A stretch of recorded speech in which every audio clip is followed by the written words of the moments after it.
আসসালামু আলাইকুম। সুপ্রিয় শিক্ষার্থীবৃন্দ, আমরা চলে আসলাম আমাদের চর্চার শুদ্ধ বাংলার অনলাইন প্ল্যাটফর্মের ক্লাসে। আজ আমরা আলোচনা করব শুদ্ধিকরণ বা প্রয়োগ অপপ্রয়োগ। এই বিষয়ের ভিতরে অনেক আলোচনা আছে। নানাবিধ কারণে এই বাক্য ভুল থাকতে পারে। তো আমরা গত ক্লাস করেছি একটা, সেই ক্লাসে দেখেছি যে বাক্যে আ আ স্ত্রী পুরুষবাচক শব্দের ব্যবহারের ক্ষেত্রে কি ধরনের ভুল থাকতে পারে।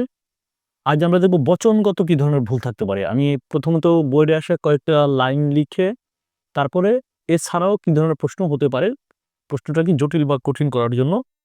যেমন আমরা প্রচুর পরিমাণে দেখি যে সব পাখি নিট বাঁধে না, সব পাখিরা নিট বাঁধে না, বা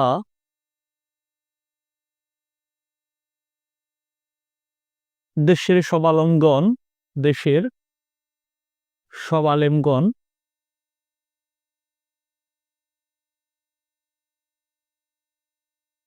এ বিষয়ে একমত।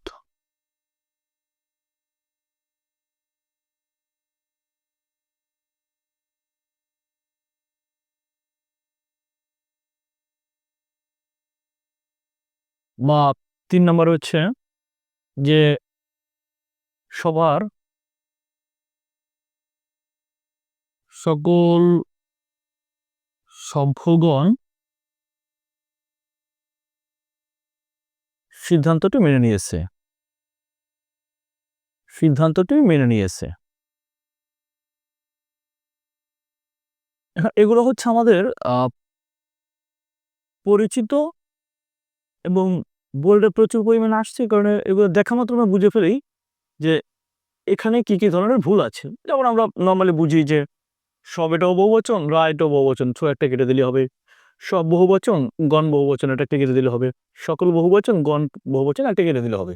এগুলো পরিচিত, কিন্তু কিছু বচনের আরো বিস্তৃত আলোচনা আছে, সেগুলো দিয়ে বাক্য দিলে আপনার আর আমাকেও বুঝতে একটু কষ্ট হবে। মানে যদি স্পষ্ট ধারণা না থাকে তাহলে বুঝতে পারব না। যেমন একটা বিষয় দেখেন, পরীক্ষার জন্য পরীক্ষার জন্য জন্য পাঠ্য বইয়ের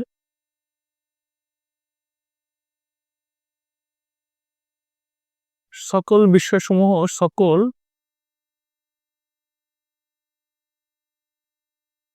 অধ্যায়সমূহ পড়ে আসতে,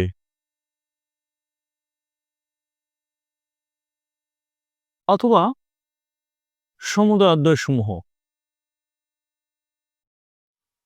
এখন এগুলো সহজ। এখন এরকম বাক্যের আমি এতক্ষণ যা দেখেছি বোর্ডে আসছে ১ম দিকের বা মাঝে কাছাকাছি টাইপের, মানে ১ম দিকে, কিন্তু এইটা একদম মাঝে চলে গেছে। হ্যাঁ? আবার সমূহ বহুবচন এটা আমাদের আনকমন। সমুদয় বহুবচন এটা আমাদের আনকমন। তো এরকম আ অপরিচিত বহুবচনবাচক কিছু প্রত্যয় বা শব্দাংশ যুক্ত করেও আপনার বাক্য বহুবচন করে দিতে পারে। তো সেক্ষেত্রে এরকম কিছু বাক্যের ক্ষেত্রে আমাদের কিছু বচনগত বিষয় মনে রাখলে আমাদের বুঝতে আরো সহজ হবে যে আমরা কি ধরনের ব্যবহার কোথায় হয়। যেমন দেখেন, আমাদের বহুবচনের একটা বড় বিষয় হচ্ছে রা। এই রাটা কোথায়, কোথায় ব্যবহৃত হয়? রা ব্যবহৃত হয় উন্নত প্রাণীর ক্ষেত্রে, উন্নত প্রাণী, আর হচ্ছে ইতর প্রাণীর ক্ষেত্রে। ইতর প্রাণী। এখন উন্নত প্রাণী কোনগুলা? উন্নত প্রাণী হচ্ছে মানুষ। শুধুমাত্র মানুষ হচ্ছে উন্নত প্রাণী। আর ইতর প্রাণী কোনগুলো? যেগুলোর হিতাহিত জ্ঞান নাই। হিতাহিত জ্ঞান নেই। যেমন আ পাখি, পাখির কোনো হিতাহিত জ্ঞান নেই। বা মাছ বা শিশু, শিশুদের প্রতি হিতাহিত জ্ঞান নাই। যেমন আপনি যদি আ বি যে আমরা যদি ব্যবহার করি, দেখেন সব শিশুরাই, শিশু যেহেতু আ লা, দেখুন এখানে লাটা হচ্ছে বহুবচন আকারে ব্যবহার হয়েছে। এটা প্রা আমাদের ইতর প্রাণীর ক্ষেত্রে, মানুষের ক্ষেত্রেও হয়। এটা খুব স্বাভাবিক, কারণ এটা নিয়ে বেশি কথা বাড়াচ্ছি না। এবার আসি, দেখেন আমাদের কিছু বহুবচনবাচক প্রত্যয় বা শব্দাংশ আছে যেগুলো শুধুই উন্নত প্রাণী, দ্যাট মিনস মানুষের জন্য ব্যবহৃত হয়। শুধু উন্নত প্রাণী। যেমন আনকমন, সেগুলো দরকার। কেমন? শুধু উন্নত প্রাণীর ক্ষেত্রে আছে উন্নত প্রাণী দ্যাট মিনস মানুষ। উন্নত প্রাণীর ক্ষেত্রে কোনগুলো ব্যবহৃত হয়? ব্যবহৃত হচ্ছে গণ, বৃন্দ, মণ্ডলী, বর্গ, এই 4টা ব্যবহৃত হয়। এটা একটু মনে রাখবেন। গণ, বৃন্দ, মণ্ডলী, আমি বলতেই পারি সুধীবৃন্দ। সুধীবৃন্দ, তাহলে সুধী বা ওই যে সভ্যগণ, আমরা যে একটা উদাহরণ দিতে সভ্যগণ, খেয়াল করে নিই, সভ্যগণ বা সদস্যগণ, মানে আপনি যে কোনো একটা ব্যবহার করলেই হবে, মানুষের ক্ষেত্রে যে কোনো ব্যবহার করলে হবে। বা উপস্থিত মণ্ডলী, উপস্থিত বিষয় করে হচ্ছে ভাষণের ক্ষেত্রে ব্যবহার করা হয় উপস্থিত মণ্ডলী বা শ্রোতা মণ্ডলী, দর্শক মণ্ডলী বা বর্গ, যেমন সুধীবর্গ, এরকম আপনি নানাবিধ মোবাইল 4টা শুধু প্রাণীর ক্ষেত্রে ব্যবহার করবেন, শুধু প্রাণীর ক্ষেত্রে। কারণ এটা ব্যবহার করে আবার আমাদেরকে আরও একাধিক বহুবচনবাচক শব্দ ব্যবহার করতে পারি। আরেকটা আছে যে প্রাণী অপ্রাণী সব ক্ষেত্রের বহুবচনেই এই 4টা শব্দ ব্যবহার করা যায়। এই কয়টা শব্দ কি? প্রাণী প্লাস অপ্রাণী, দুই ক্ষেত্রেই। প্রাণী প্লাস অপ্রাণী দুই ক্ষেত্রে আমরা এটা ব্যবহার করতে পারি। সেটা হচ্ছে সম, সকল, সমুদয়, সমূহ, কুল। কুল এটা খুব গুরুত্বপূর্ণ, এটা আমরা আনকমন খেয়াল করি না, এটা খুবই গুরুত্বপূর্ণ। যে মানে এটা আনকমন বেশি। যেমন পক্ষীকুল,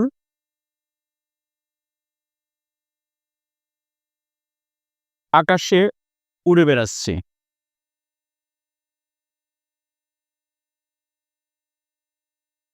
এখন আমি যেটা করতে পারি, এখানে কোনো বহুবচনবাচকের আগে সকল পক্ষীকুল বা সব পক্ষীকুল, এরকমভাবে আমি এটাকে বহুবচন করে দিতে পারি। আর বাক্য ট্রান্সফার যদি প্রশ্ন একটু জটিল করে চিন্তা থাকে, তাহলে এই বহুবচনগুলো এগুলো যেমন শুরুর দিকে আমরা দেখেছি, মাঝে শেষের দিকে নিয়ে যাবে বাক্য ঘুরিয়ে। তো এখানে কনসার্ন থাকবেন এই 4টা, এই কয়টা হচ্ছে প্রাণী অপ্রাণীর দিক ক্ষেত্রে। কিন্তু শুধু প্রাণী অপ্রাণীর ক্ষেত্রে আবার কিছু আছে। শুধু অপ্রাণী মানে যেখানে কোনো প্রাণের অস্তিত্ব নাই, দেখেন শুধুই অপ্রাণী। শুধুই অপ্রাণীর বহুবচন হয় হচ্ছে আবলি, গুচ্ছ, আবলি গুচ্ছ, দাম, নিকর, মালা, রাশি, পুঞ্জ, রাজি। বৃক্ষরাজি, বৃক্ষরাজি।